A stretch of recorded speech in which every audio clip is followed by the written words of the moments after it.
할렐루야. 감사합니다. 오늘 주일날 교회 오는데 날씨가 조금 풀렸습니다. 새벽에 많이 추웠었는데 오늘은 새벽 기온도 영상이었고 교회 오면서 코트를 안 입어도 될 것 같은데 싶어서 안 입고 왔는데 그렇게 춥지 않았습니다. 사랑하는 성도 여러분, 봄이 되어가고 있습니다. 계절의 변화가 예전처럼 뚜렷하고 우리의 예상에 이렇게 딱 들어맞는 것은 혹시 아닐지 몰라도 크게는 결국은 겨울이 지나고 지금 봄이 오고 있는 것입니다. 오늘은 2월 첫 번째 주 주일 예배를 드리고 있습니다. 사랑하는 성도 여러분, 봄을 준비하시기를 부탁을 드립니다. 우리는 게을러요. 타이밍도 잘 느끼지 못하고 타이밍에 적절하게 준비하는 것에 매우 어리석고 그 다음에 매우 게으릅니다. 그래서 말 못하는 옆에 식물들 또는 동물들은요, 우리보다 훨씬 미물이거든요. 뇌의 무게를 재보고 그들이 사용하는 언어를 아무리 연구해 보아도 우리들이 사용하는 수준에 비하면 너무나 미천합니다. 그래서 우리가 미물이라고 부르죠. 그렇게 무시하고 그렇게 생각할 수 있을 정도로 별 볼 일 없는 존재인데, 그런데 계절이 변화는 우리보다도 더 잘 느끼고 더 잘 준비를 합니다. 우리도 준비를 해야 되는 거예요. 우리가 예수님을 믿고 있지 않습니까? 그러면 크게는 예수님을 다시 만날 준비를 해야 됩니다. 예수님의 나라, 천국에 들어가야 되잖아요. 거기 들어갈 준비를 해야 돼요. 외국에만 나가도 준비할 게 많습니다. 돈도 준비해야 되고요. 짐 가방도 싸야 되고요. 여러 가지 표도 사야 되고요. 어떻게 어디로 다닐지 미리 일정도 다 세워놔야 됩니다. 하나님 나라 가는데 아무 생각 없이 파자마 바람에 못 갑니다. 그래서 잘 생각을 하고 준비를 하셔야 됩니다. 그리고 짧게는 예배 시간이니까 예배를 준비해야 되죠. 잠시 후에 누구를 만나기로 했으면 그 사람 만날 준비를 해야 됩니다. 별것 아니지만 준비를 할 때와 안 할 때는 엄청나게 차이가 있습니다. 요즘 조금 그 유행이 지나가기는 했습니다만 예전에 아침형 인간이라는 책과 그런 말이 유행한 적이 있습니다. 아침형 인간이 있습니다. 반대말이 있다면 저녁형 인간이겠죠. 아침에 늦게 일어납니다. 오전 내내 꾸벅꾸벅 졸아요. 그 사람 옷에 보면요, 전날 저녁에 친구들이랑 술자리에서 먹다 흘린 김치국물이 여기 묻어 있습니다. 근데 그 옷도 갈아입지 못한 채, 그리고 머리도 제대로 빗지 못한 채 그냥 술 냄새를 풀풀 풍기면서 회사에 와요. 지각합니다. 오전 내내 꾸벅꾸벅 좁니다. 회사가 어려운 일이 있으면 그 사람부터 자르는 거예요. 그죠? 저녁형 인간은 회사에서 빨리 퇴출됩니다. 빨리 직장을 잃어버립니다. 그 사람의 수입은 줄어들 것입니다. 그 사람의 인맥은 빨리 끊어질 것입니다. 상당히 손해가 막심합니다. 왜 그런 손해가 생겼죠? 지금 당장 저녁에 친구들과 술 한잔 마시는 게 즐겁기 때문에, 그게 너무 즐거워서 일주일에 3번, 4번을 친구들과 보내기 때문에, 그래서 그런 일이 발생되는 것입니다. 친구들이 야 나와! 어저께 네가 술 샀으니까 오늘 내가 산다! 안 가야 돼요. 안 가야 됩니다. 안 갈 수 있어요. 가는 것보다 안 가는 게 훨씬 쉽습니다. 그래서 안 가고 저녁에 일찍 잡니다. 요즘처럼 스마트폰, TV 보지 않고 책 읽다 자요. 책 읽다 졸음이 오면 딱 덮고 자요. 그러면 일찍 자기 때문에 일찍 눈이 떠집니다. 일찍 눈이 떠져요. 밖에 이제 막 동이 트는데 눈이 떠졌어요. 다시 잠이 안 와. 이부자리를 단정하게 개놓습니다. 옷을 입고 나가요. 운동할 생각은 아니었는데 공기가 상쾌하다 보니까 조금 뛰었습니다. 뛰고 들어오니까 너무너무 상쾌해요. 살짝 땀이 났습니다. 머리를 오랜만에 감았습니다. 그리고 전부터 아껴놨던 와이셔츠를 꺼내 입습니다. 그리고 직장에 출근을 합니다. 아침에 회의 때 어떤 회의를 하기로 했는지 메모지를 보고 미리 준비를 해놓습니다. 회사에 일찍 출근해서 필요한 인쇄물을 인쇄해 놓습니다. 그 모습을 사장님이 안 볼 것 같죠? 부장님, 과장님, 대리님 다 보는 거예요. 회사에 어려운 일이 있어도 그 직원은 절대 안 자릅니다. 회사에 꼭 필요한 인재이기 때문에 그렇습니다. 별것 아닌데 준비를 한 것과 하지 않은 것, 그리고 주 준비 뒤에 있는 그런 작은 지혜, 그것이 큰 차이를 만들어내는 것입니다. 영어에 리벤지란 말이 있습니다. 복수란 뜻이에요. 별로 좋은 뜻은 아닙니다. 복수 같은 건 당하지도 말아야 되고 하지도 않아야 됩니다. 어렸을 때 어린 아이들 절대 약자입니다. 절대 약자. 그 어린 아이를 누가 해코지하려고 마음을 먹는다면 쉽게, 아주 쉽게 해롭게 할 수 있습니다. 근데 그렇게 되지 않게 하려고 부모가 밀착 마크를 합니다. 뭐 이렇게 더러운 게 묻지 않게, 묻었으면 얼른 닦아주고, 기저귀도 갈아주고, 목욕도 시켜주고, 머리도 감아주고, 배고프지 않게 울기 전에 준비하고 있다가 먹을 것을 주고, 만약에 다치면 재빨리 치료해주고, 문제가 커지면 재빨리 병원에 가고, 아무리 피곤해도 아무리 귀찮아도 그 아이를 위해서 그렇게 최선을 다합니다. 저도 그 과정을 거쳤고 여러분들도 그 시절을 다 지나서 지금 이렇게 컸습니다. 자, 어렸을 때 누구나 이런 생각을 합니다. 엄마가 미울 때가 있어요. 아빠가 미울 때가 있습니다. 엄마가 미워요. 엄마가 어떤 뭘 하는데 마음에 안 들어.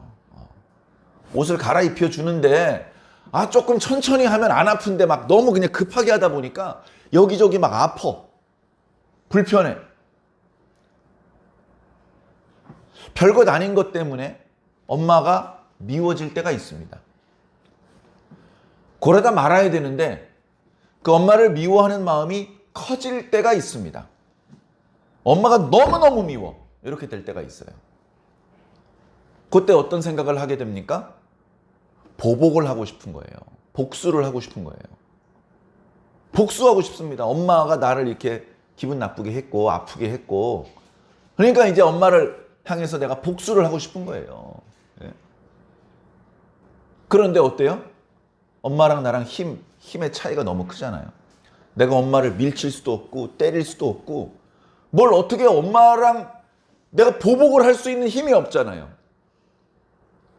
그러니까 아무 힘이 없는 이 꼬맹이가 어떻게 복수를 하냐 하면 이렇게 복수를 합니다. 안 먹어!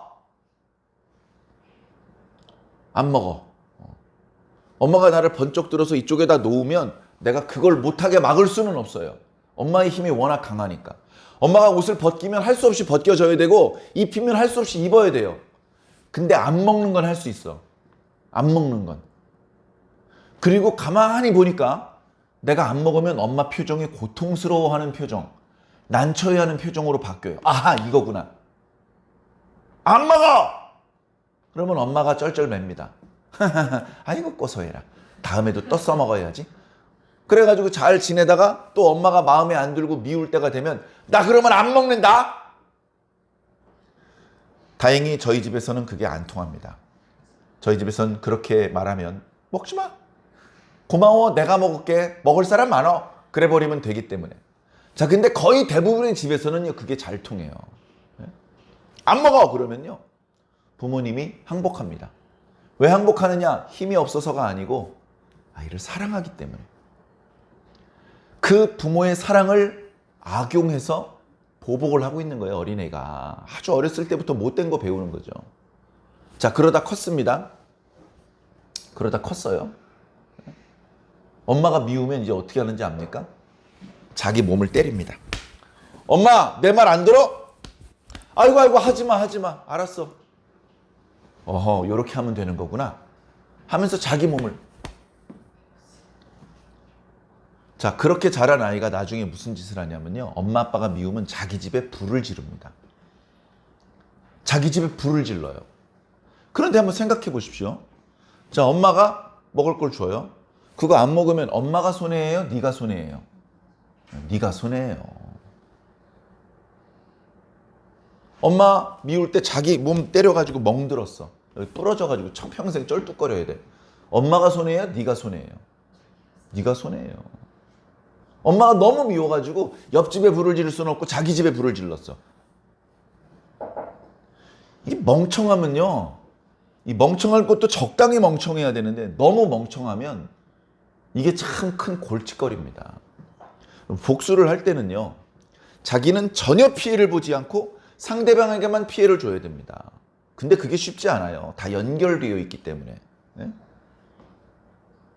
그래서 상대방에게 피해를 주기 위해서 자기가 더 큰 피해를 보는 방법을 쓰는 건 멍청한 놈이 되는 겁니다. 네? 얼마나 멍청합니까? 저는요, 하나님을 향해서도 그런 행동을 하는 사람을 본 적이 있어요. 하나님의 사랑을 악용해서 하나님께 뭔가 이렇게 불만을 표시하는데 그 지혜로운 거겠습니까? 뭐 어떻게 됐을 것 같습니까? 복 받았겠습니까? 자기 원하는 걸 할 수 있었겠습니까? 얼마나 멍청한지 후회도 못해요. 뒤늦게라도 깨달아야 후회를 할 거 아니야. 끝끝내 깨닫질 못해. 후회도 못하는 거예요. 우리가 살다 보면 이해가 안 될 때가 있어요. 엄마가 늘 내 마음을 잘 알아주고 나에게 필요한 걸 적절하게 잘 이렇게 제공해주고 그런 분이라고 알고 있다가 어느 순간 이해가 안 될 때가 있단 말이죠. 이해가 안 될 때 어떡할 겁니까? 그때 이제 미운 마음이 시작되거든요. 미운 마음. 왜냐하면 이제 어리석기 때문에 그래요. 어리석기 때문에 엄마에게는 내가 아직 이해하지 못한 어떤 이유가 있을 거야. 엄마는 지금 내가 이해할 수 없는 행동을 하지만 여전히 날 사랑하는 건 변하지 않아. 요거를 알면 좋은데 그걸 모르잖아. 미련하니까. 그러니까 엄마가 날 미워하는구나 이렇게 생각하는 거예요. 얼마나 멍청이 똥멍청이야. 하나님께도 그렇게 생각하는 사람이 있습니다. 엄마가 날 미워한다. 하나님이 날 미워한다고 생각하는 사람이 있더라고요. 그래서 그 생각이 어떤 결과를 불러오냐고요. 결국 하나님께는 조금도 피해를 끼치지 못하면서 자기만 피해와 손해를 다 입는 겁니다. 그리고 나서 후회를 해요. 그리고 나서. 네? 여러분, 엄마가 자기를 미워해가지고 엄마를 빡 때렸어요. 그래가지고 엄마가 제대로 맞았어. 그래가지고 항상 거기가 아파가지고 멍들어 있고 그쪽 팔을 못 쓰고 있고 계속 기침을 하고 그래서 일찍 돌아가셨어. 잘 됐네? 너 미워하는 엄마 일찍 죽었으니까 너 잘 됐다. 너 기분 좋겠네? 얼마나 똥멍청입니까?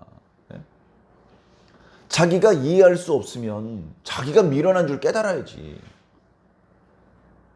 성경을 읽으면 여러분 다 이해가 됩니까? 일단 이해가 안 되는 내용 자체가 파악이 안 되는 부분도 있고 내용이 파악이 됐는데 하나님 왜 이상하게 말씀하시네? 왜 이상하게 행동을 하시네? 그런 장면도 예를 들면 있어요. 그럼 마음에 안 들면 하나님 바꿀 거예요? 부처님한테 갈 겁니까? 네가 그렇게 하나님보다 똑똑해? 나 자신이 약하다는 것을, 나 자신이 그렇게 똑똑하지 않다는 걸 빨리 깨달아야 돼요. 그걸 모른단 말이에요. 그걸. 하나님이 오냐오냐 해주니까 하나님 우습게 생각하고, 예? 잘해주면 어떻게 해요? 잘해주면 기어오르고 반말하잖아요. 아주 못된 인간의 죄성입니다. 근데 그걸 하나님께 대고 그러면 안 돼요. 하나님이 잘해주니까 괜찮아. 어차피 또 용서해 주실 거야. 하나님 멍청이야. 맨날 용서해 줘. 하나님의 사랑을 그렇게 생각을 하면 그러면 좋은 결과가 오겠습니까? 좋은 결과가 안 와요. 좋은 결과가 안 오는 사례가 성경에 많이 있습니다. 그럼 그거 보고 아이고 이렇게 하면 안 되는구나 깨달아야 되잖아요. 근데 그 멍청한 사례를 똑같이 답습을 하고 있으면 그러면 그 사람은 우리가 흔히 하는 말로 구제불능입니다. 어떻게 살려줄 방법이 없는 거예요. 자기 스스로 기름을 뒤집어 쓰고 불 속으로 뛰어 들어가는데 말릴 수가 없는 거예요. 여러분, 우리에게 그런 어리석은 부분이 많이 있습니다. 저에게도 아직 있고 여러분에게도 아직 있습니다. 그 부분을 빨리 발견해야 돼요. 고쳐야 됩니다. 바로 잡아야 돼요. 바로 잡아야 돼요. 네? 엄마가 내가 원하는 대로 움직여 줄 때, 엄마가 나를 잘 용서해 주고 엄마가 나에게 필요한 것을 이유를 묻지 않고 잘 제공해 줄 때, 그때만 엄마를 사랑해야지. 만약에 이런 생각을 가지고 있는 사람은 그 집은 맨날 멱살잡이 해야 됩니다. 맨날 멱살잡이 해야 돼요. 아빠가 이런 식으로 표현할 때만 존경해야지. 존경받을 아빠가 세상에 어디 있습니까? 네? 아이가 내 말을 잘 들을 때만 귀여워해줘야지. 누가 귀여움을 받을 수 있겠습니까? 하나님께서는요, 우리가 말 잘 들을 때만 사랑하지 않으셔요. 우리가 말 잘 안 들을 때도 사랑하셔요. 우리의 행위와 상관없이 우리를 사랑하신다고요. 그게 진짜 사랑입니다. 우리가 부모님을 사랑할 때도 마찬가지예요. 부모님의 행위와 상관없이 우린 부모님을 사랑하고 존경해야 되며, 부모님도 자녀를 아무 그 녀석이 한 행위와 상관없이 사랑해야 돼요. 쉽지 않아요. 부모님이 미울 때가 있고 자녀가 미울 때도 있습니다. 그런 것들이 잠깐씩 있는데, 그런 미워하는 마음이 커지지 않도록 컨트롤해야 돼요. 어떻게 컨트롤해야 되느냐? 더 지혜로운 마음으로 컨트롤해야 돼요. 지혜로운 마음. 자, 지혜로운 마음은요, 멀리 내다보는 마음입니다. 엄마가 내 말 안 들었지? 엄마 지금 내 말 안 들은 것 같아. 안 들었지? 나 집에 불 질러. 아, 잘 탄다! 길게 내다보고 한 행동입니까? 정말? 길게 내다보고서 정말 후회 안 할 자신이 있습니까? 길게 내다보는 게 지혜입니다. 엄마가 마음에 안 들어요. 그럴 때 진짜 제대로 된 복수를 하려면 주는 대로 먹어야 됩니다. 안 먹어! 이렇게 아니고 주는 대로 먹어서 쑥쑥 잘 커야 돼요. 공부 열심히 해줘서 엄마보다 힘도 세져야 되고 엄마보다 머리도 똑똑해져야 돼요. 네? 그래야 제대로 된 복수를 할 수 있잖아요. 네? 그래서 엄마가 주는 거 잘 먹고 쑥쑥 컸어요. 먹고 싸고. 그 다음에 열심히 공부를 했어요. 네? 그래가지고 어른이 되고 건강해지고 공부 똑똑해지면 부모님이 하나도 안 미워. 그렇게 나한테 야단치고 때리고 꼬집고 했는데 부모님이 하나도 안 미워. 나 이렇게 사람 만들어 주셔서 너무 고마워. 기어이 부모님 말 안 듣고 집에 불 지른 저 친구 감옥에 갔는데 나는 그때 잠깐 참고 마음엔 안 들었지만 부모님 주는 대로 다 받아먹고 부모님 시키는 대로 열심히 공부했더니 나 사람 됐어. 가는 데마다 사람들이 나한테 머리를 숙이고 인사를 해. 나 사람 됐어. 내가 어떻게 스스로 사람 돼? 엄마 미워 죽겠다고 밥 안 먹으려고 결심할 뻔했던 내가 알고 보니까 부모님이, 그때는 내가 이해를 못했는데 부모님이 그때 그렇게 말하고 그렇게 나한테 하셨던 것은 나를 사랑해서 그랬던 거였어. 내가 아기를 키우다 보니까 아이고 이제 그때 부모님이 왜 그렇게 하셨는지 이해가 돼. 거기까지 내다보고 지금 내가 무엇을 말하고 행동할지를 결정하는 사람이 지혜로운 사람이에요. 그러니까 착한 거하고 지혜로운 것은 다른 게 아닙니다. 지혜로운 사람은 다 착하고요. 착한 사람은 다 지혜로워요. 아유, 저 착하네. 착하기만 해가지고 성적도 별로 안 좋던데요. 지혜로운 거하고 성적하고 왜 연결을 짓습니까? 그렇게 연결 짓는 사람 특징이 뭐예요? 어리석은 사람이에요. 연결이 안 되는 걸 억지로 연결시키는 사람, 연결해야 되는 걸 연결 못 시키는 사람, 그게 어리석은 사람 아닙니까? 길게 내다보시기를 부탁을 드립니다. 제가 예전에 어떤 집사님을 알아요. 그 집사님은요, 젊음을 교회에 헌신했던 분이에요. 젊음을. 그래가지고 교회가 커졌어요. 교회도 건축이 됐고 성도들도 제법 많아졌어요. 그리고 나서 교회를 볼 때마다 막 마음이 흐뭇하고 이래야 되는데 마음의 상처가 너무 커. 마음의 상처가 너무 커.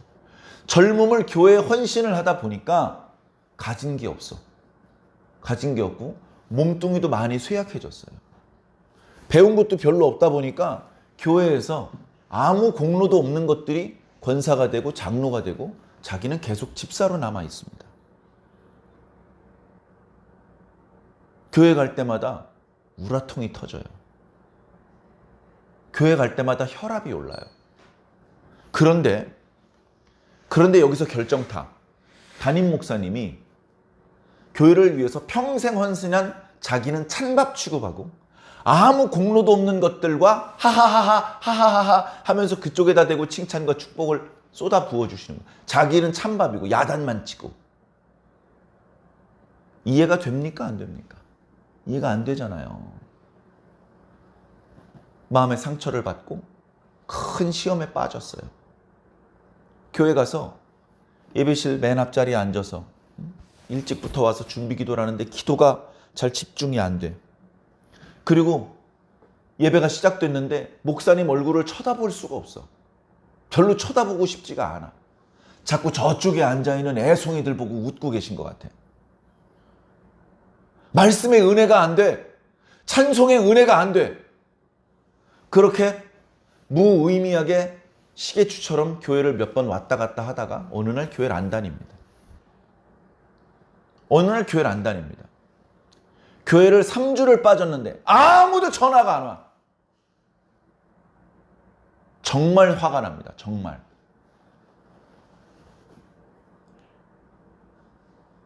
그런 성도들이 있을 수 있어요. 예? 그런 성도들이 있을 수 있어요.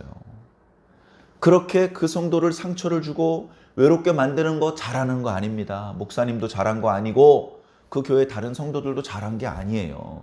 뒤늦게 전도받아 와가지고 자기가 권사가 되고 장로가 됐으면 선배 집사님들한테 먼저 존경을 표할 수 있어야 돼요. 아이고 집사님이 먼저 장로가 됐어야 되는데 부끄럽습니다. 제가 더 열심히 할게요. 그런 모습을 보여줘야 되는데 이렇게 턱 내밀고 어깨에 힘주고 아주 상처 주기 좋은 자세로 그렇게 교회를 다니면 많은 사람들이 상처를 받습니다. 참 어려운, 쉽게 한두 마디 말로 위로가 안 되더라고요. 집사님, 하나님 다 아셔. 왜 그래, 집사님. 하나님 다 아셔. 그렇게 말해도 위로가 안 돼요. 더 길게 봐야 됩니다. 더 길게. 더 지혜로워져야 되고 더 착해져야 됩니다. 그게 안 되면 뜻밖의 평생을 교회에 헌신하다가 막판에 교회의 대적자가 될 수도 있습니다. 여러분들은 그렇게 되지 말란 보장이 있습니까? 여러분들 평생 단 한 번도 변절하지 않고 하나님, 예수님, 성령님께 대해서 한결같이 충성을 다할 수 있을 것 같습니까? 여러분 집에 가면 엄마 아빠가 한결같이 사랑스럽기만 합니까? 위기 찾아옵니다. 엄마 아빠가 미울 때, 목사님이 미울 때가 있어요. 그때를 마귀는 기다리고 있습니다. 마귀가 그때를 기다리고 있어요. 그래서 이간질 시키는 거예요. 교회 성도들하고 거리를 벌리고 목사님하고 거리를 벌리고 하나님하고 거리가 벌어지게 만드는 거예요. 이간질하게 만드는 거예요. 야, 목사님이 너 미워하신대. 전도사님이 너 대고 막 다른 데서 욕하고 놀리더라. 야. 안 그랬는데 그런 소문이 만들어지게 만듭니다. 심지어 하나님이 너에 대해서 화를 많이 내고 계셔. 뭐 이런 거짓말을 해서요. 확인도 해보지 않고 마음이 쭉 멀어지는 거예요. 엄마한테 내가 지금 기분이 안 좋아. 근데 옆에 누가 와가지고 야, 엄마가 너 욕하던데? 이렇게 옆에 누가 형제가 와서 얘기한다고 해봐요. 그러면 그 분노가 폭발을 해버립니다. 그렇지? 그 집에 불 지르는 거예요. 엄마가 좋아하던 화장품 깨고 화분 깨고 멀리 내다볼 수 있는 능력을 떨어뜨려. 누가? 마귀가. 마귀가. 성령님께서는 멀리 내다볼 수 있는 능력을 회복시켜 주시는 거예요.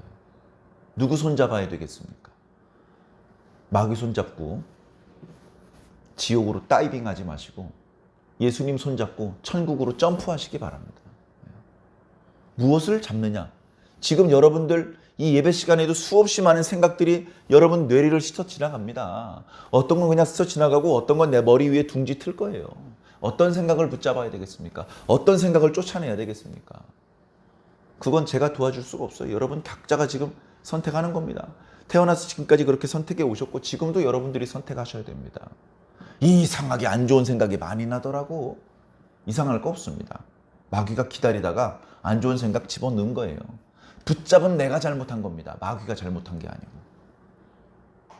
이 시간에도 하나님 집중하시기 바랍니다.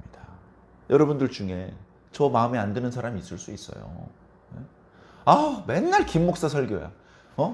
이 목사 설교 들을 기회는 없나? 이 목사 설교? 미안합니다. 이 목사 안 와요. 계속 김 목사가 여기 있습니다. 그러니까 저 보면 상처받아요. 제가 마음에 들 때도 있지만 마음에 안 들 때가 반드시 찾아옵니다. 여러분들 중에서 단 1초도 쉬지 않고 계속해서 저 좋은 사람 없어요. 제가 마음에 안 드는 순간, 제가 미운 순간, 이해가 안 되는 순간, 아주 목사가 바뀌었으면 좋겠는 순간 반드시 옵니다. 마귀가 그때를 기다리고 있어요. 그 고비를 잘 넘기시기 바랍니다. 저 보면 상처받아요. 예수님 보고 이기시기 바랍니다. 예수님 보고. 그런 말씀 많이 드렸죠? 남편에게 복종하라고? 미쳤어? 남편 보고 남편에게 복종하면 안 돼요. 상처받습니다. 예수님 보고 남편에게 복종하는 거예요. 예수님 보고 부모에게 복종하는 거고, 예수님 보고 직장 상사에게 복종하는 거예요.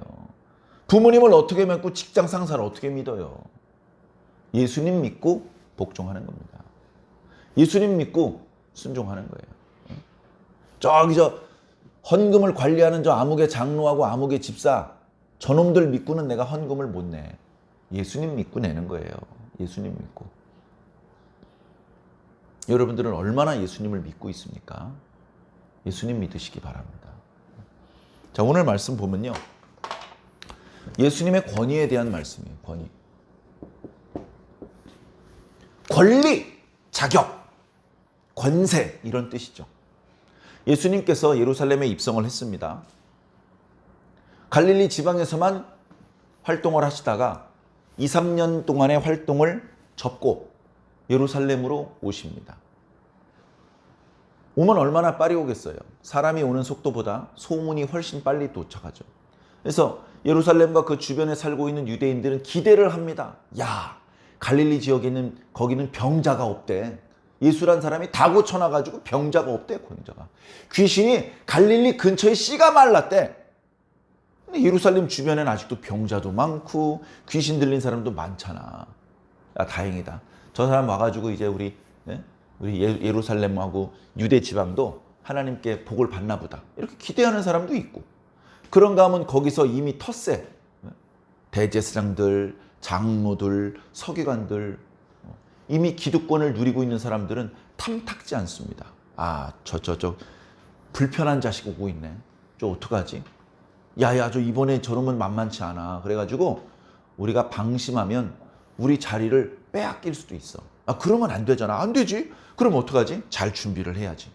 잘 준비를 해서 저 사람이 오면 백성들 다 있을 때 망신을 주자고. 그래가지고 대제사장이 엄하게 야단쳐가지고 쫓아내자고. 그러면 지놈도 별 수 없을 거야. 옛날에 아무개도 그랬잖아. 아, 그렇지. 그렇게 전혀 상반된 두 그룹이 예수님을 기다리고 있습니다. 예수님께서 오는데 예수님을 많은 사람들 앞에서 망신 주려던 사람들이 당황하기 시작합니다. 생각보다 많은 사람들이 갈릴리로부터 예수님과 함께 무리를 지어서 오고 있어요. 제자들 한 10여 명 있던 거 아니었어? 수백 명이 같이 오는데? 이거 어떻게 된 거야? 근데 이 예루살렘과 유대 지방 수천 명의 예루살렘에서 예수님을 영접합니다. 뭐야 이거? 이 유대 지방에 있는 사람들은 전부 우리 졸개들 아니었어? 전부 우리 추종자들 아니었어? 아니, 우리보다 예수를 저렇게 더 좋아하네. 당황합니다. 야, 시간 끌면 안 되겠어. 저 예수란 작자가 예루살렘에 왜 왔는지 빨리 알아봐. 저 녀석이 여기서 세력을 더 키우는 순간 우리 진짜 위태로워져. 야, 시간이 별로 없어. 야, 누구부터 갈래? 아, 바리새인 니부터 가봐. 그 다음 사두개인 준비하고 있어.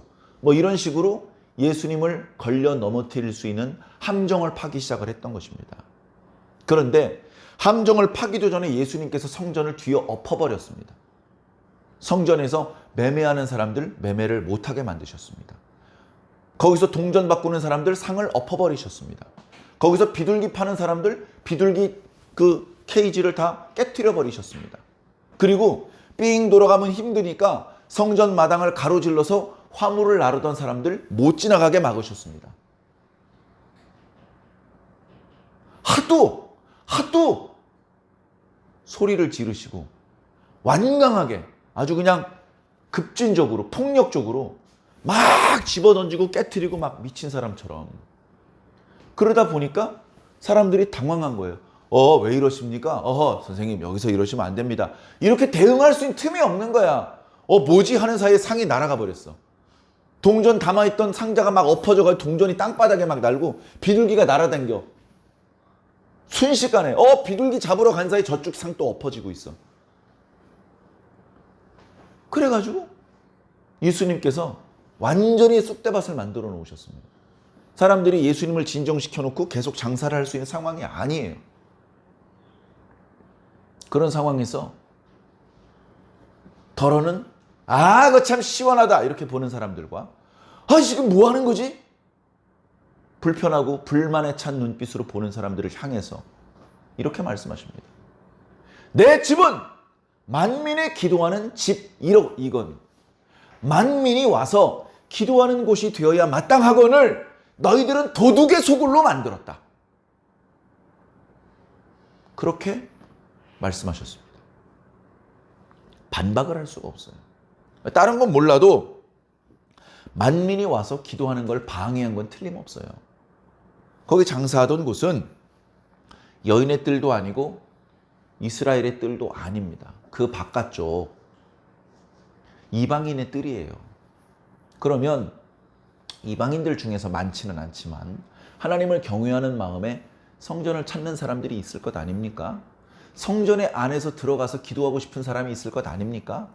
그런 사람들이 여인의 뜰 안으로는 못 들어가요. 못 들어가. 그 사람들은 이방인의 뜰까지만 들어갈 수 있어. 근데 거기도 어쨌든 성전 문 열고 들어온 거예요. 이방인의 뜰이 좁지 않아요. 한 200~300m 돼요. 가로 세로가. 거기에 들어와서 저 문 안쪽으로 힐끔힐끔 보이는 예루살렘 성전을 바라보면서 거기서 하나님의 이름을 부르면서 기도를 할 수 있는 거예요. 그런데 옆에서 동전을 막 바꿔주고 있고 여기서 막 장사를 하고 있고 여기서 막 뭐 비둘기 푸다닥 비둘기 팔고 있고 막 비켜 무거워 막 화물 들고 나르고 있으면 기도에 집중할 수 있습니까? 기도 못하게 하는 거잖아요. 만민의 기도하는 집이 되어야 되는데 이방인들은 들어오는 것도 반기지 않고 들어와서 기도도 못하게 만들면 하나님의 뜻을 정면으로 위배하는 거잖아요. 그뿐만이 아니라 그들이 하는 모든 행동들, 화물을 운송하는 사람들, 비둘기 파는 사람들, 돈 바꾸는 사람들, 매매하는 사람들에게 자릿세를 받는 행동, 저 바깥에보다 더 비싼 값에 동전을 바꿔주고 비둘기를 판매하는 폭리, 도둑놈들이잖아요. 도둑놈들. 그런 도둑놈 짓을 하면 못하게 막아야 하잖아요. 못하게. 야, 너 옛날처럼 저 감남산에서 비둘기 팔아 여기까지 들어오지 말고. 야, 동전을 왜 정해진 환율과 다르게 더 비싸게 팔아? 나가 너희들. 이렇게 해야 되는 사람들이 바로 제사장과 레위인들, 서기관들. 그런데 그 사람들이 자릿세를 받아요. 자릿세를 받아. 그리고 그렇게 받은 돈은 헤로드 왕에게 보내고 로마 총독에게 보냅니다. 왜 보내죠? 자신들이 차지하고 있는 기득권, 이 성전과 관련된 모든 이권을 계속해서 독점할 수 있기 위해서. 성전의 주인이 누굽니까? 대제사장님이에요. 대제사장님. 그분의 허락이 있어야 저 모퉁이에서 장사라도 할 수 있는 거예요. 자, 그런 상황에 대제사장이 만들어 놓은 이 판에 예수라는 사람이 들어와서 깽판을 놓기 시작한 겁니다. 야! 여기서 장사하지 마! 얼마나 눈에 가시이겠습니까? 장사하던 사람들이 뒤쪽을 바라봅니다. 뒤쪽. 자기 상을 엎은 예수님을 바라보지 않고 뒤쪽을 바라봐요. 왜? 자릿세 냈잖아! 저런 사람들 좀 빨리 쫓아내줘. 우리 계속 장사해야 되니까. 뒤쪽을 바라봅니다. 뒤쪽엔 대제사장과 장로들과 서기관들이 서 있는데 웬일인지 아무 말을 못하고 있습니다. 아무 말을 못하고 있어요. 왜냐하면 예수님께서 너희들이 내 집은 만민의 기도하는 집이 되어야 하는데 도둑의 소굴로 만들었다라고 말하니까 백성들이 좋아합니다. 맞소. 그러니까 야, 이거 뜻밖인데 저 녀석 오면 우리가 어떻게 함정을 빠뜨릴지 다 준비하고 있었는데 이 뜻밖의 행동을 하네. 야, 이건 어떻게 우리가 대처할지 미리 생각을 안 해놨잖아. 아이고 큰일 났네. 그래가지고 그날은 뭘 어떻게 할 수가 없었어요. 예수님께서 저녁이 되었을 때 베다니로 가서 하루 주무시고 다음날 성전에 올라오셨는데 그 중간에 이제 무화과나무 저주의 꽃 뿌리째 마른 이야기는 어저께와 그저께 새벽 예배 영상을 참고하시기 바랍니다. 자, 예루살렘에 이제 예수님이 오니까 예수님께서 이제 상은 다 엎어졌고 깨끗해진 성전에서 이제 말씀을 전하시기만 하면 되잖아요. 예수님께서 이때 전하신 말씀이 얼마나 귀중한 말씀들입니까? 말씀을 전하셔야 되는데 이제 밤새 저 사람이 내일 아침 일찍 또 올라올 거야. 올라오면 어떻게 망신을 줄지 다 계획을 세워놓자 해가지고 그 예수님께 대하여 막 사람들이 보는 데서 망신을 주고 다시 갈릴리로 쫓아보낼 궁리를 한 사람들이 예수님께 다가온 겁니다. 예수님께서 딱 오시자 저쪽 모퉁이에 있던 대제사장과 서기관과 장로들, 수염도 길고요, 복장도 평범한 그 유대인의 복장보다 훨씬 화려합니다. 그런 옷을 입고 예수님께 갑니다. 자연스럽게 그 주변에 있는 사람들의 시선이 집중되겠죠. 뿐만 아니라 대제사장이 앞서가기 때문에 그 이방인의 뜰을 가득 채우고 있던 유대인들이 뒤로 공간을 비켜줍니다. 그래서 예수님과 그의 일행들 그리고 대제사장과 그의 일행들이 마주서게 됩니다. 대제사장은 지체가 높기 때문에 그 밑에 젊은 제사장 또는 서기관 중에 한 명이 이야기했을 것입니다. 이보시오 예수! 당신이 어저께 성전에서 한 행동을 우리가 알고 있소. 당신은 도대체 무슨 권위로 그런 일을 한 것이요? 요거를 조금 상스럽게 표현하면 이런 겁니다. 네가 뭔데 여기서 장사를 하라 마라 해? 우리가 다 알아서 허락을 해줬고 다 질서 있게 잘 돌아가고 있었는데 네가 뭔데 깽판을 놔? 이 말을 한 겁니다. 그런데 그 말을 조금 옆에 백성들도 보고 있기 때문에 조금 부드럽게 얘기를 한 것이죠. 무슨 권위로 이런 일을 한 것이요? 예수님께서 나는 하나님의 아들의 권위로 이런 일을 했다 라고 말씀하시면 좋을 것 같은데 그렇게 안 하시고, 그래, 대답해 줄게. 근데 내가 너희에게 먼저 질문을 하나 할 테니까 그거 먼저 대답을 해봐. 그거 대답하면 나도 대답해 줄게. 예수님의 질문은 이거였습니다. 요한의 세례가 하늘로부터 온 것이냐 사람으로부터 온 것이냐? 여러분 생각은 어떻습니까? 요한의 세례가 하늘로부터 온 것입니까? 사람으로부터 온 것입니까? 하늘로부터 온 것입니다. 요한은 자기 스스로 세례자가 된 것이 아닙니다. 요한은 어렸을 때부터 하나님께서 성령으로 감동하셨고 정말 오랫동안 구경조차 해보지 못했던 나시린의 삶을 살았습니다. 그는 자주 성령에 감동되었고 성령에 이끌려서 살았습니다. 그는 마을에서 가족들과 친지들과 함께 어울려 살지 못했고 꽤 어렸을 때부터 광야에 나가서 혼자 지냈습니다. 정확하게는 주님과 함께 지냈습니다. 그 주님의 음성에 따라서 때가 되었을 때 그는 백성들을 향하여 소리 지르기 시작했습니다. 야, 저 광야에서 혼자 왔다 갔다 하던 총각 있잖아. 아니 지금 이제 소리를 막 지르는데? 가서 들어볼까? 하나님의 말씀이 선포됩니다. 그리고 하나님의 때가 가까웠으니 회개하라고 이야기를 합니다. 그러면서 사람들을 요단강 물로 세례를 베풀어 줍니다. 세례라고 하면 또 싫어하는 분들이 있어요. 머리까지 물속에 잠긴 것이기 때문에 침례다. 침례가 원칙이다. 그래서 그 원칙을 지금도 지키려는 분들과 그것은 형식이니까 조금 간소하게 하는 분들도 있습니다.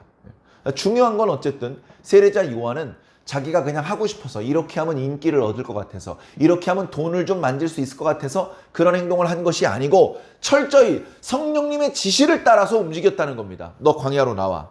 여기서 기도 생활해. 너 이제 소리 질러. 이런 말씀을 사람들한테 외쳐. 너 이제부터 사람들 세례 베풀어. 그러다가 누군가 세례를 받으러 오는데 그 사람이 세례를 받고 물속에서 나올 때 비둘기가 임하는 사람이 있을 거야.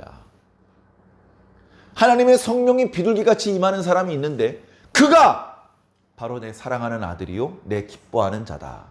그런 말씀을 들었어요. 그래서 이 사람은 한편으로는 성령님께서 지시하신 대로 복음을 선포하고 성령님께서 지시하신 대로 세례를 베풀다가 그러다가 성령님께서 지시하셨던 그 특별한 사람이 언제쯤 나타날까? 기다리는 그런 삶을 살았던 거예요. 그 기간은 그렇게 오래 지나지 않았습니다. 예수님께서 나타났죠. 자, 그 세례자 요한의 세례가 하늘의 권위를 가지고 있는 세례냐 아니면 권위를 말할 가치도 없는 사람으로부터 온 것이냐라고 물어본 것입니다. 너희들이 그렇게 권위를 따지길 좋아하는데 그렇다면 세례자 요한은 그 권위가 하늘로부터 온 것이냐 땅으로부터 온 것이냐를 물어본 거예요. 세례자 요한의 권위가 하늘로부터 온 것입니다 라고 대답을 하면 예수님께로부터 그럼 너희들은 어찌하여 그를 믿지 않았느냐? 그에게 와서 세례를 받지 않은 것이냐? 라고 책망을 들을 것 같습니다. 아, 이거 큰일 났네. 우리 저 예수란 사람 책망을 해줘가지고 망신 주고 쫓아내려고 그랬는데 우리가 책망을 듣게 생겼어. 그러니까 세례자 요한의 그 세례가 하늘로부터 온 거라고 말할 수가 없는 거예요. 그러니 땅으로부터라고 말해야죠. 땅으로부터. 근데 거기 모여있는 유대인들이 전부 다 세례자 요한을 하나님의 참 선지자로 인정하고 있는 사람들이에요. 그런 사람들이 있는 앞에서 세례자 요한은 선지자가 아니야! 그의 세례는 가짜야! 이렇게 말하면요. 그 주변에 있던 유대인들이 제사장 멱살을 잡을지도 몰라요. 이런 멍청한 늙은이들, 하나님의 참 선지자도 알아보지 못하는 니들이 뭔 제사장이냐? 이렇게 될 수도 있어요.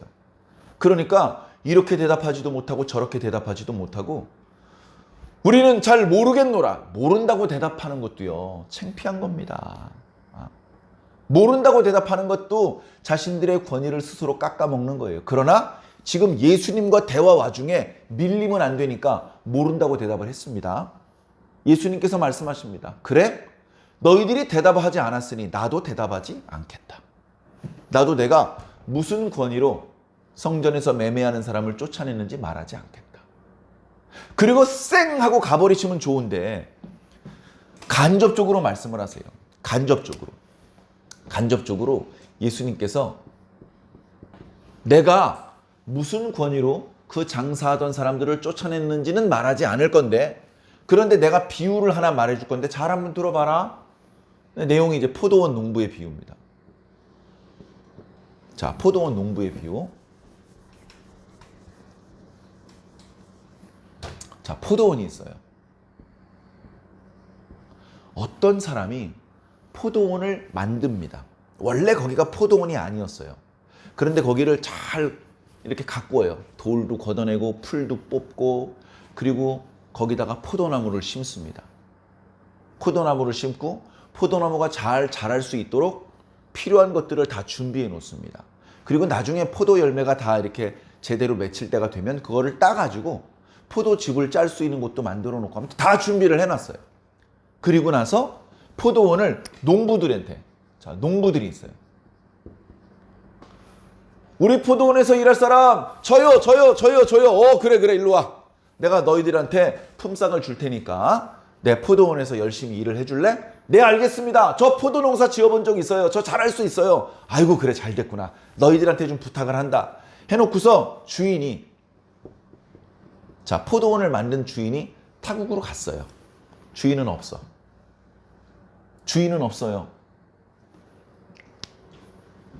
자, 주인이 이제 없어. 주인은 타국으로 갔어. 그러니까 포도원을 이 농부들이 관리를 하는데, 자, 때가 됐어요.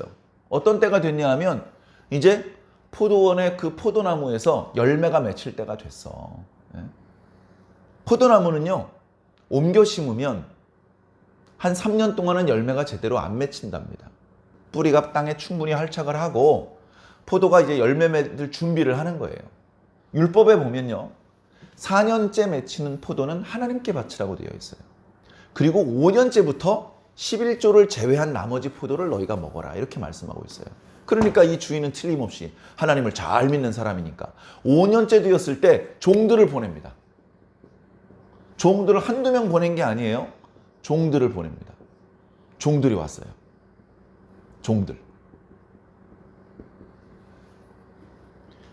종들이 와가지고 이 포도원의 주인께서 보내셔서 왔습니다. 포도가 잘 익었네요.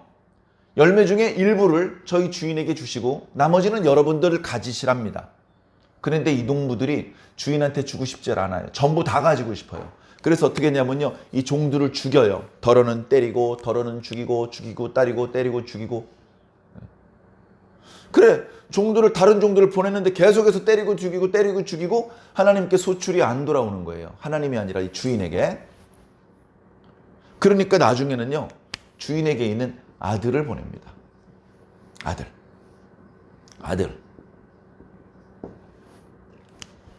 자, 이제 아들이 아버지 옆에 있다가 포도원으로 왔으니까 아들이 여긴 없고. 자, 포도원에 아들이 왔어요. 주인이 말합니다. 어렸을 때 내 아들 얼굴을 봤으니까 이 농부들이 내 아들 얼굴을 알 거야. 내가 지금 갈 수 있는 상황이 아니라 아들을 보내면 아들은 존중하겠지. 이 종들은 정말로 내가 보냈는지 잘 몰라서 죽였을 듯 알죠. 아들은 알겠지. 아들을 보내는데요. 이 사람들이 말합니다. 이 아들은 이 포도원의 주인의 아들이기 때문에 이 사람이 이 포도원을 아들에게 상속으로 줄 거야. 그러니까 장차 이 아들은 이 포도원의 주인이 될 사람이야. 그러니까 이 아들을 죽이자. 죽이면 이 포도원을 우리들이 차지할 수 있을 것이다. 야, 이거 우리가 완전히 차지하자. 이제 저 아들까지 죽이면 이제 포도 열매가 맺힐 때마다 소출 달라고 받으러 오는 사람도 없고, 야, 이거 우리 차지가 될 거다. 이렇게 생각을 하는 겁니다. 얘들아, 주인이 가만히 있을 것 같니? 이제 주인이 와요. 자, 타국으로 갔던 주인이 타국에서 돌아옵니다. 그동안 있었던 일을 알까요? 모를까요? 하나도 빠짐없이 다 알고 있습니다. 주인은 이 농부들에게 기회를 줬습니까? 안 줬습니까? 충분히 많이 줬습니다. 이 농부들은 자기 주인의 종들이는 것도 알았고 주인의 아들인 것도 알았어요. 다 알고 있었는데도 불구하고 죽였어요. 목적이 뭐죠? 주인의 포도원을 가로채기 위해서. 진짜 주인이 왔어요. 주인은요, 혼자 오지 않아요. 군대를 몰고 옵니다. 그럼 어떻게 되죠? 농부들을 죽이는 거예요. 농부들을 진멸하고 단 하나도 살려남기지 않고 이 포도원은 다른 사람에게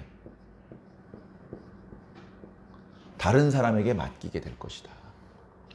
이게 예수님께서 주신 포도원 농부의 비유의 전말이에요. 특별할 게 없죠. 자, 여기서 의미를 한번 볼까요? 의미? 자, 이 포도원은요, 이스라엘이에요.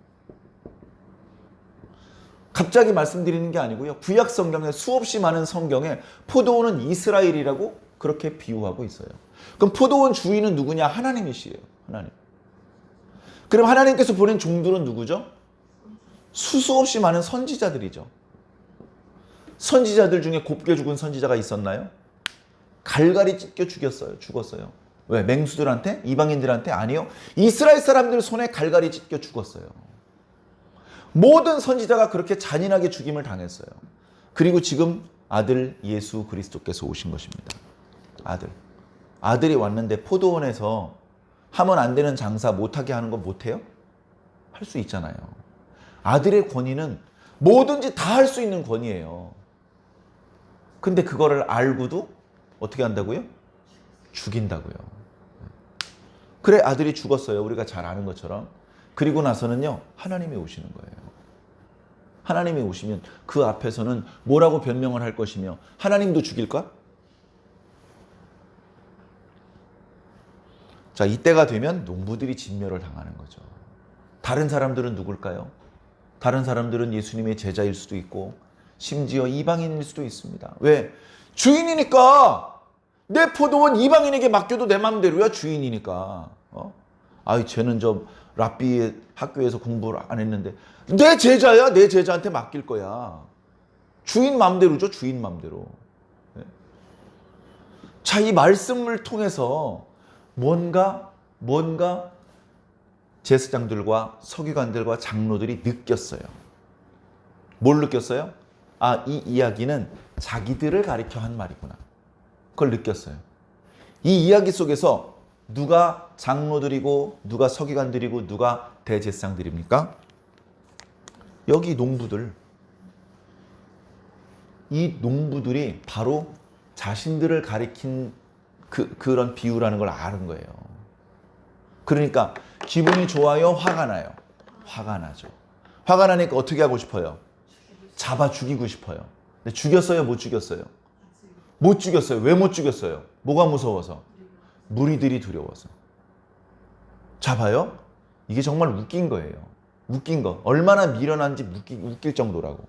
자, 이 사람들은요, 하나님을 무서워하지 않아요. 하나님을 무서워하는데 하나님의 종들을 죽여요? 하나님을 무서워하는데 하나님의 아들을 죽여요? 하나님을 무서워하지 않는데 뭘 무서워한다고요? 무리를 무서워한다고요. 얼마나 멍청합니까? 하나님이 세요? 무리가 세요? 비교가 안 되잖아요. 비교가 안 되잖아요. 그러니까 얼마나 멍청한 사람들이에요. 멀리 내다보지 못하고 자기 앞에만 보니까 멍청한 행동을 하면서도 자기가 제일 똑똑한 줄 아는 거예요. 이거 하나님 건데 자기가 먹을 수 있다고 생각을 한단 말이죠. 이 성전과 관련된 이권은 내 거야. 헤롯한테도 주지 않고 빌라도한테도 안 줄 거야. 당연히 예수님한테도 안 주겠다는 거죠. 그 결과 어떻게 된다고요? 다 죽어요. 실제로 죽습니다. 주님 부활하시고 얼마 지나지 않아서 예루살렘 성전 파괴됐잖아요. 재건 지금도 안 돼 있잖아요. 그럼 제사장 밥벌이가 제사장들 다 없어졌어요. 서기관도 없어졌어요. 뭐가 남았어요 지금? 장로들이 있어요? 그냥 담벼락 하나 남았어요. 담벼락 하나. 거기 앞에서 이 유대인 랍비 굴뚝모자 쓰고 이렇게 수염 기르고 있었던 사람들 있죠. 막 말씀 적어가지고 여기다 이렇게 상자 조그마한 거 만들어가지고 유난 떨고 있는 거지. 그 사람들 진심으로 하나님 믿는 사람들 아니에요. 진심으로 하나님 믿는 사람들 아니라고요. 자기의 이권을 지지해주는 말씀만 좋아하고 자신들이 불편해지는 말씀은 무시하는 사람들이라고요. 그런 사람들이에요. 그런데 그런 사람들이 그 유태인들만 그런 것이 아니고 이때 당시 종교 지도자들만 그랬던 것이 아니라는 데 문제가 있는 거예요. 그게 아니라는 겁니다. 자, 이 이야기를 통해서 오늘 우리들은 어떤 교훈을 얻으면 좋을까요? 자, 오늘 말씀을 통해서 우리가 뭔가 배우는 게 있어야 되지 않겠습니까? 네? 아, 재밌네. 의미심장하네. 아이고, 비유 이야기 짤막한데 여러 가지 상징적인 의미가 잘 담겨져 있는 잘 짜여진 비유 잘 들었습니다. 재밌네요. 그리고 끝낼 겁니까? 자, 하나님의 주권. 그 다음에 나의 정체성. 자, 주권은 하나님께 있어요. 나한테 있는 게 아니에요. 예수님 당시 종교 지도자들은 그걸 무시했어요. 하나님도 무서워하지 않고 하나님의 아들도 무서워하지 않고 선지자들도 무서워하지 않고 다 그냥 오는 족족 죽이면 된다고 생각을 했어요. 그래놓고 수백 년 동안 수천 년 동안 그 기득권을 독점해 왔어요. 성공적으로. 그러니까 이번에도 죽이면 된다고 생각을 한 거예요. 그런데 주권은 당시 사내들인 공회원들에게 있었던 것이 아니고 하나님께 있는 거예요. 하나님께 그때 있던 주권이 2024년도에 사람한테 옮겨졌습니까? 아니잖아요. 지금도 똑같이 주권은 하나님께. 오직 하나님만 자기가 원하는 대로 하실 수 있어요. 우리는 우리가 원하는 대로 할 수 없고 해도 안 돼요. 그럼 우리는 뭐예요? 우리는 주권자가 아니잖아요. 우리는 뭐예요? 우리 청지기예요. 청지기. 포도원을 잘 가꾸어 다오. 예! 열심히 일하는 거예요. 주인을 위해서. 내게 아니란 말이에요. 교회, 내 교회입니까? 담임 목사님 교회입니까? 그럼 장로님 교회입니까? 아니에요. 하나님의 교회입니다. 어떤 나쁜 놈들이 교회 이름에다 하나님의 교회라고 이름을 붙여놔서 오해를 할 수도 있는데 그런 못된 놈들 말고 교회는 하나님의 것이란 뜻이에요.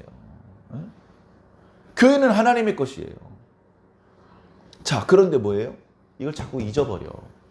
이게 너무나 명백한 사실인데 자꾸 잊어버려요. 잊어버리니까 어떻게 해야 돼요?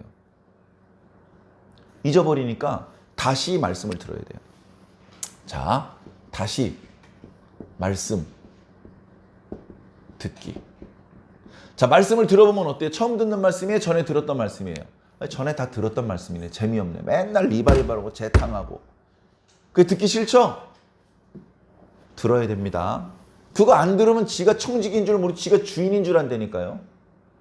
다 아는 말씀인데 또 들어야 돼요. 또 들어야 돼요. 그리고 자, 이걸 뭘로 표현할까요? 면류관이라고 할까요? 면류관? 면류관을 주님께. 요한계시록 말씀에 보면요, 하나님의 보좌와 그 주변 정경을 보여주시는 말씀이 있어요. 네? 그거 볼 수 없는데 하나님께서 사도 요한에게 환상 가운데 보여주셨어요. 보여주셨는데 보니까 하나님의 보좌가 있어. 앉으신 이가 있고 그 안과 밖에 눈들이 가득하고 뭐 내생물이 있고 그 주변에는 또 24장로들이 있고 이래. 그 하나님 주변에 24장로들이 있는데 그 24장로들을 위해서 24보좌가 있어. 작은 보좌가. 거기 장로님들이 아주 빛난 옷을 입고 앉아 있는데 그 장로님들 머리에 면류관이 있어요. 면류관이 있어. 그 모습을 딱 봤는데 잠깐 딴 데보다 딱 보니까 그 장로들이 보좌에서 나와가지고 그 가운데 살아계신 하나님을 향해서 무릎을 꿇고 경배를 드리고 있어요. 그리고 자기들의 머리에 씌워주셨던 면류관을 하나님께 던진다는 것은 쓸모없는 거 땅바닥에 패대기 친다는 것이 아니고 이 면류관을 쓰셔야 될 자격이 있는 분은 오직 당신뿐입니다 하고 반납하는 거예요. 네? 무슨 말씀인지 아시겠어요? 내가 면류관을 쓰려고 하면 안 돼요. 예루살렘 성전의 그 대제사장들과 장로들과 서기관들은 자기가 면류관을 쓰려고 했어요. 자기가 쓰려다 보니까 예수님을 죽여야 되는 거예요. 자기의 정체성을 잊어버렸기 때문에, 하나님의 뜻을 왜곡하고 있기 때문에 결국 하나님의 뜻에 반하고 하나님께서 보낸 사람들을 죽이고 자기가 그 자리에서 면류관을 쓰고 대장 노릇을 하려는 거예요. 이 얼마나 미련한 행동입니까? 엄마 앞에서 안 먹어! 이거보다 더 미련한 거예요. 이 성전을 저 예수한테 주느니 불지르자! 이런 놈들이란 말이에요. 그게 무슨 하나님을 믿는 놈들이고 그게 무슨 종교 지도자들입니까? 오늘 우리들은 어떠냐 이거죠. 오늘 저와 여러분 그리고 오늘날 기독교 교계는 어떤지 살펴볼 필요가 있습니다. 많이 개혁되었고 많이 개선되었습니다. 그러나 완벽한 상태가 지금 되었느냐? 그렇지 않습니다. 여러분, 양치질 어저께 저녁에 하셨는데 왜 오늘 아침에 또 하셨습니까? 불필요하게? 아니요, 필요해서 한 거예요. 아침에 양치질 잘했는데요, 자기 전에 양치질 또 해야 됩니까? 안 해도 됩니까? 또 해야 됩니다. 필요해요. 지난번에 개혁했는데 또 해야 됩니까? 네! 개혁도 하셔야 됩니다. 지난번에 회개했는데 또 해야 됩니까? 네! 회개하셔야 돼요. 지난번에 충성 다 했는데요, 또 충성해야 됩니다. 또 기도해야 되고 또 헌금해야 되고 또 봉사해야 됩니다. 또 예배 드려야 돼요. 우리가 천국 가기 전에 언제 또 마가복음 12장 말씀을 만날지는 모르지만 그 말씀을 또 만날 기회가 있다면 또 그 말씀 들어야 돼요. 우리는 하나님 나라 이르기까지 계속해야 됩니다. 계속. 저도 머리카락이 눈을 덮을 것 같으니까 이렇게 손가락으로 빗질을 했는데 또 빗질하고 또 빗질하죠. 왜입니까? 또 내려오고 또 내려오니까.